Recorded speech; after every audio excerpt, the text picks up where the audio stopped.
Esse é o Ancapso e nós vamos falar agora sobre inseminação caseira artificial, hein? Olha que coisa, né? Parece que tem um mercado disso no Facebook e que é muito mais barato do que os bancos de esperma normais, que todo o processo de fertilização in vitro e coisa e tal. E olha só, funciona, né? Que coisa, né? Quem diria que você colocar o sêmen masculino dentro da vagina da mulher causaria gravidez, né? Quem imaginaria isso? Vamos entender esse caso aqui, porque eu vejo um problema nisso daqui que pode ser um problema bastante sério, tá? Essa notícia foi sugerida por Milei Turguniev e várias outras pessoas. Obrigado aí ao pessoal que sugeriu notícias lá no nosso site, no visãolibertaria.com. E obrigado a você que está assistindo o nosso vídeo. Se você gosta do nosso conteúdo, por favor, deixe o seu like e se inscreva aqui no canal, né? Pois bem, olha só, a Marie Claire, que está dizendo aqui uma coluna sobre direitos reprodutivos, né?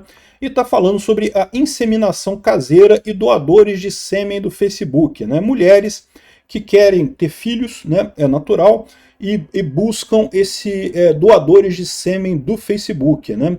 E por que isso, né? Eles contam o seguinte, que justamente você tem a fertilização in vitro, que seria o processo totalmente artificial, que tira o óvulo da mulher, pega o esperma do homem e aí faz a fertilização in vitro e aí implanta, né, o embrião na barriga da mulher. Esse é um processo que funciona muito bem, mas é um processo muito caro no final das contas, né? E, por exemplo, nesse caso aqui, que é um caso de um casal de lésbicas, né, que queria ter um filho, já tem uma filha, a Luana e a Daniela esperam o segundo filho, né? Já tem uma filha e queriam um segundo filho. E, bom, elas fazem inseminação, digamos, natural, né? Porque não é artificial, né? Funciona isso, você colocar o sêmen, se a mulher, no momento em que ela está fértil, né? Não precisa ter o sexo propriamente dito, não, tá? Não entenda errado, não necessariamente houve sexo aqui. As pessoas usam algum dispositivo para colocar o sêmen no canal vaginal da mulher, né? E, como acontece na natureza é assim mesmo, né? O sêmen ali faz o trabalho dele e acaba fertilizando o óvulo da mulher e, né, gerando a criança. É um processo bastante natural. É lógico, só funciona nos casos em que as mulheres não têm nenhum problema, porque a fertilização in vitro, né, é usada, lógico, por casais de mulheres, né, lésbicas, né, mas também em outras situações, né, mulheres que por algum motivo não conseguem engravidar, pode ter defeitos congênitos, pode ter alguma outra situação que dificulta a gravidez. E aí você faz a fertilização in vitro, e aí você pode implantar esse embrião na barriga da própria mulher, ou em outras situações em barrigas de aluguel e coisa e tal.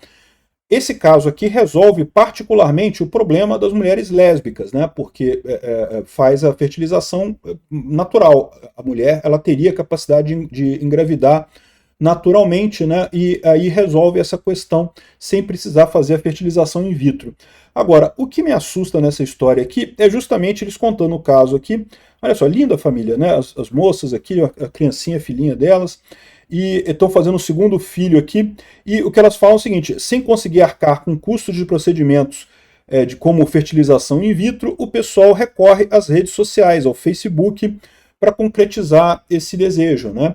E aí encontra um doador de esperma para fazer a outra parte do negócio. E aqui eu vou fazer um alerta para o pessoal, porque acontece casos até... hoje em dia os bancos de esperma têm uma questão de segredo, né, de anonimato muito sério, porque já aconteceu em outras situações de mulheres que foram num banco de esperma, engravidaram, né, com esperma do banco de esperma, e depois descobriram de quem que era aquele esperma e entraram na justiça, exigiram doação, exigiram pensão alimentícia do pai biológico da criança, né? Isso é uma quebra de contrato na minha visão, porque a mulher, quando fez a inseminação artificial, ela sabia que aquele doador de esperma não queria filhos, não tinha nenhum interesse de ter filhos, né? Ao contrário, ela fez aquilo ali sabendo que ela teria que arcar integralmente com as despesas da criança. Foi uma decisão da pessoa fazer isso. No entanto, a justiça dá ganho de causa. Se já dá ganho de causa nesses casos em que a mulher assinou um contrato com um banco de esperma, que ela fez todo esse procedimento, imagina a situação em que foi um cara contactado pelas redes sociais, né, e buscado pelas redes sociais ali, então possivelmente elas sabem quem é a pessoa, ou tem dicas de como chegar em quem é o doador de esperma. o risco que essa pessoa corre nessa situação, o risco de ser cobrado, né, dar auxílio é muito grande, né? E como eu falo para vocês, se tiver que dar auxílio para manter a criança viva, é antes isso do que nada. Mas, no final das contas, é uma injustiça. Por quê? Porque a mulher está quebrando um contrato. Ela teve a criança justamente, né, querendo apenas a doação de esperma, se comprometendo a cuidar da criança por conta própria, sem implicar em nada de ajuda do pai, né, e depois mudou de ideia. Esse depois mudou de ideia é uma quebra de contrato, e uma quebra de contrato bastante crítica, né? Parece que esse método de inseminação usando o Facebook é bastante comum. Se você vai na rede social, busca termos como doação de esperma, doação de sêmen, inseminação caseira, você tem diversos grupos que se dedicam a esse tipo de coisa, né? Então foi nesse grupo que um homem aceitou doar o material genético para que ela pudesse engravidar através de inseminação caseira. O método, segundo a entrevistada para essa reportagem, consiste em ejacular dentro de uma seringa e injetar o sêmen no canal vaginal durante o pico da ovulação, que é mapeado por testes específicos, né? Então, ou seja, é o procedimento que a gente imaginou mesmo.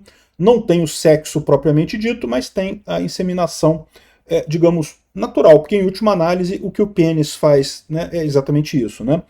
O processo é feito imediatamente, segundo elas estão dizendo aqui, elas marcam um encontro no hotel, o rapaz faz ali, né, preenche a seringa ali na hora e fez a amostra, e no quarto já fez a coisa e foram embora e coisa e tal, e no final das contas deu certo. Escolheram um doador que é parecido fisicamente com a mulher dela, né, com a outra parceira. E no final das contas, se está todo mundo de acordo com isso daqui, se ninguém foi forçado a nada, não tem problema nenhum, né? Eu conheço algumas pessoas que têm dinheiro, né, que tomam até cuidados adicionais nisso daí, né? Quando, por exemplo, se relacionam com garotas de programa, tem que pegar a camisinha, amarrar e jogar na privada e dar descarga para destruir aquilo ali, para não ter o risco da garota engravidar ali de propósito depois, né, por conta de querer a grana do cara, né, querer a pensão alimentícia do cara, né. Então, esse caso aqui é um caso que eu imagino que eles assinaram algum contrato, teve alguma conversa e coisa e tal, porque é arriscado esse tipo de coisa para o homem, né, no final das contas, por conta da proteção excessiva que é dada pela justiça às mulheres. De novo, eu já falei várias vezes aqui, eu acho que a questão da pensão alimentícia é lógico que é justa, porque a criança tem que ter alguém alimentando aquela criança, mas o fato é que o contrato é que é o importante nessa história. Quando você tem um casal que se separam, que queriam mesmo fazer sexo de livre e espontânea vontade, é super natural que o homem seja chamado a contribuir com isso daí, não tem essa história não. Não tem esse papo, não. Agora, num caso desse, em que a mulher não quer a ajuda do homem, né, ou seja, não tinha um relacionamento com a pessoa, estava querendo apenas uma doação de esperma, o fato de que a justiça ainda dá ganho de causa nesses casos para as mulheres é uma situação meio complicada realmente. Isso acaba dificultando a situação mais adiante, né? As pessoas ficam mais reticentes em fazer esse tipo de coisa. Lembrando que nesse caso aqui não tem nada disso não, tá? Elas estão fazendo a coisa certinha, estão fazendo só a inseminação e coisa e tal, como é o correto nesse caso. Mas o risco existe, né? E no final das contas, eles falam aqui sobre os riscos desse tipo de procedimento e coisa e tal. Mas, meu amigo, os riscos desse tipo de procedimento é o risco que tem de todo mundo que faz neném, meu amigo. O neném é feito desse jeito mesmo. Então tem risco nisso? É lógico que tem, mas fazer o quê, né? Tem risco em tudo, né? Obrigado por assistir o vídeo até o final. Além de curtir, compartilhar e se inscrever no canal, considere se tornar patrocinador com valores a partir de R$ 1,99. Clique no botão Seja Membro abaixo para saber as condições e vantagens de patrocinar o canal. Mais informações sobre o nosso projeto, visite nossos sites indicados na tela.